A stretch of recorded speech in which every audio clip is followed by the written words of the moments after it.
Hi all, this is Skate, and this video is, well, obviously, based on the thumbnail and the title, about the KV-220, the Tier 5 bloody ridiculous tank.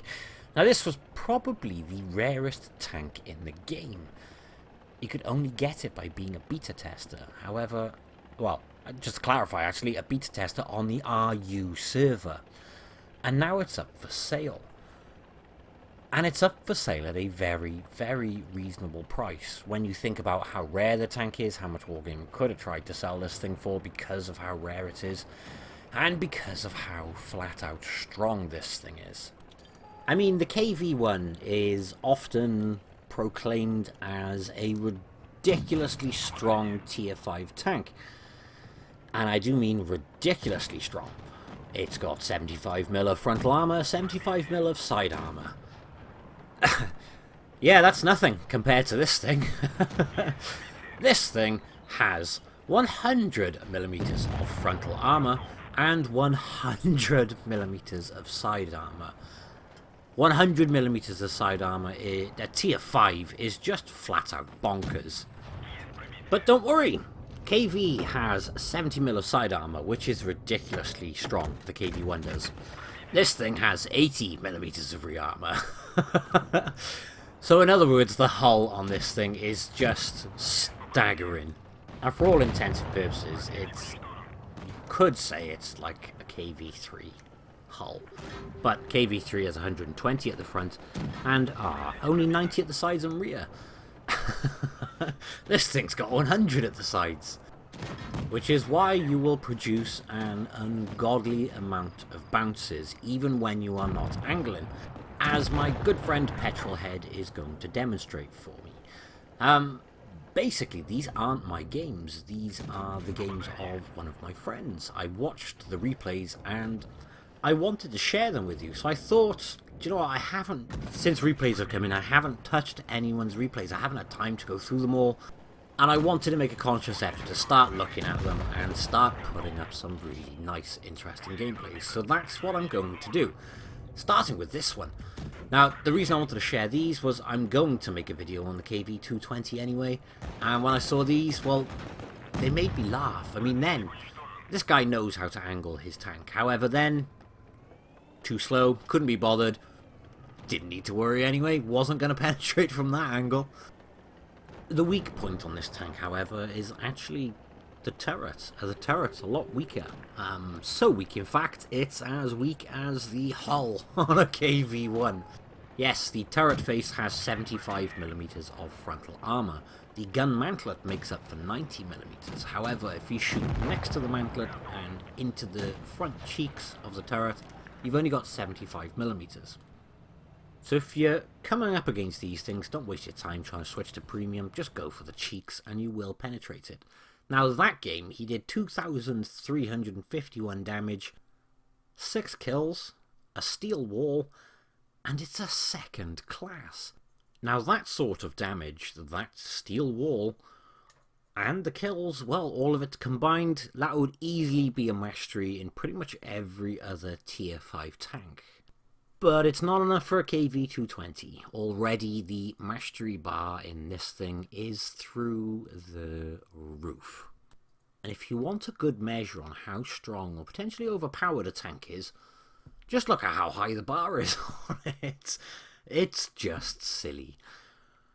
And that did get me thinking. I must admit, I will say one thing. I don't understand the logic here. It's reasonably priced. It's very, very strong. It's going to sell like an absolute hotcake.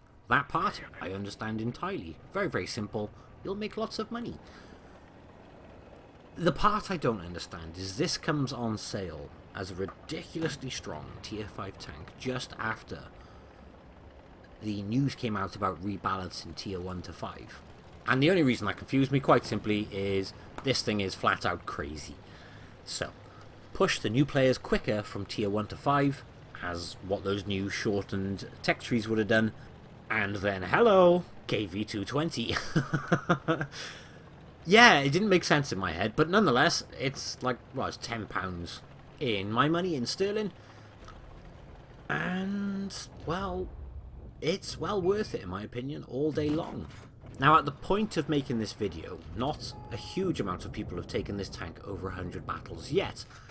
However, as it stands right now, this thing has a higher average win rate than Kennyotsu. Now, if that's not stupid, I don't know what is. Now, I'm not saying this tank doesn't have weaknesses. Obviously, as I mentioned, the turret cheeks, 75mm of armor, you can penetrate them. And they're probably the easiest place to penetrate on the tank. The gun is not something overwhelming to write home about. It's got 1400 DPM, it's got 0.4 something accuracy, which is just poor. And it does 160 alpha a shot with 99mm of penetration. So it's nothing to write home about, but it's nothing shockingly bad either. It's nothing to complain about. Important point. KV-1 has 7 degrees of gun depression. This has 8. So not only can you side scrape like no tomorrow, you can actually go hull down it. I mean, obviously the more of the gun depression you use, the stronger the turret face is going to be. So you can't really complain about those things. All in all, I genuinely think this is an absolutely fantastic tank, and I would strongly recommend getting one. Especially if you're looking for a win rate buffer. Okay, I'm going to focus on Petrolhead's gameplay, because momentarily it was a 3 versus 6. Or was it? I'm going to be straight up now. One of the players on the enemy team is AFK, but his team is still losing horribly regardless of that. And obviously at this point while he's playing, they don't know that. So as far as he is concerned, they are in a 2 versus 5. And it's not like he's been hanging at the back. He pushed this thing right to the front, and I can tell you he actually got 3 spots out of 7. So it's not like he was sitting around. He's been stuck in from the get-go, and he has already absorbed an enormous amount of damage, and he has already done a massive amount of damage, racking up 2 kills so far. But at this point in the game, you would think if he wants to win, there is a huge amount more damage he needs to do. And he's really going to need that Churchill to pump out as much damage as it can, survive as long as it can, and help him as long as it can. Something to note on the gameplay currently, there was 90 damage shells bouncing off the front of his tank then, and then they changed to 75. That's the APCR shells on the T-34. For those who are not aware, the T-34 has a whopping 189mm of penetration on those APCR shells. So even with that sort of level of penetration, they were just bouncing off the front of his tank. Only 1 penetrated. But now he is in that 1 versus 4 environment and scenario. And you can see what he wants to do is basically back off and deal with the KV-1 first. And the reason he wants to deal with the KV-1 first is because, quite simply, it's known for being a shockingly dangerous tank. So with that in mind, that's his priority, is addressing and dealing with that. So far, however, the tank behind him has done nothing but bounce. And the he's just racking up hit points now. And the KV-1 is also doing nothing but bounce so far. The T-25, on the other hand, is looking and knowing exactly where to put his shots, which is why he has then looked at him and addressed him as quickly as possible. A-20 behind, not a concern in the slightest. He could ignore this tank if he wanted to, however I think he just wants to narrow the focus down because at this point in time they still don't know the other tank is AFK. And now we can just focus on the KV-1, and this tank isn't that bad in terms of mobility. He still managed to whiz past it quicker than the KV-1 can turn its turret. So that finished off his 1 versus 4, and he now has 6 kills. And as I mentioned earlier, the last one is sadly an AFK. Now some people would probably say, why are you including this as a replay if the last one's AFK? It's not fair. Well, here's what I thought. This video contains a bit of everything. And, not being funny, wait till you see his damage, and he's got 6 kills, and his team was suffering horrifically. I'm pretty sure if that AFK was alive, he probably would have dealt with that as well. Because let's be fair, in this game he seriously had to carry. I mean, he's got 6 kills, he was in a 1 versus 4, technically a 1 versus 3 because of this guy over here, but this obviously means he's going to get a Rasenai in this.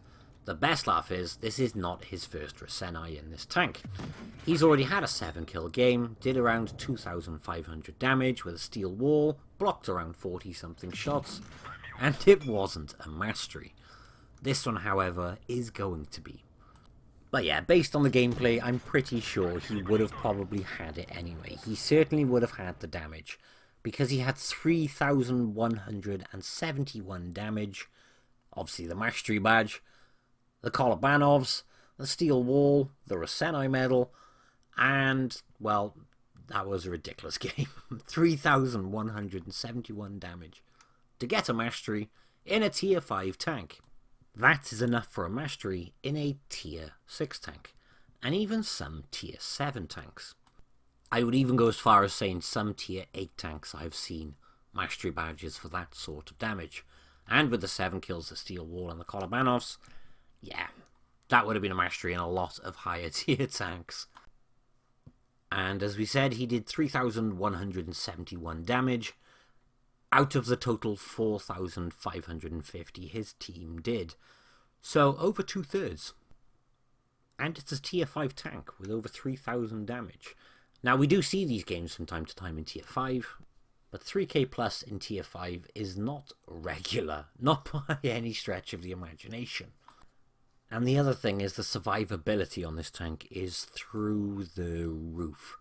I have never seen so many 7 kill games as I have since this thing has become available.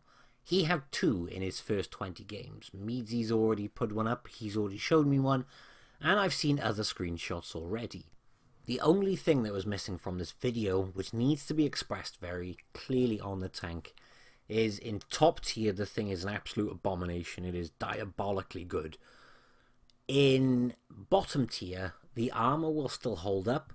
However, there is one thing you need to use to your advantage, and that is very simple, and that is side scraping, because you angle this thing and you still have an absurd amount of armor. So your survivability is going to be absolutely no problem at all, even in tier 6 games. Where you may struggle in tier 6 games, or you will struggle, is the 99mm of penetration.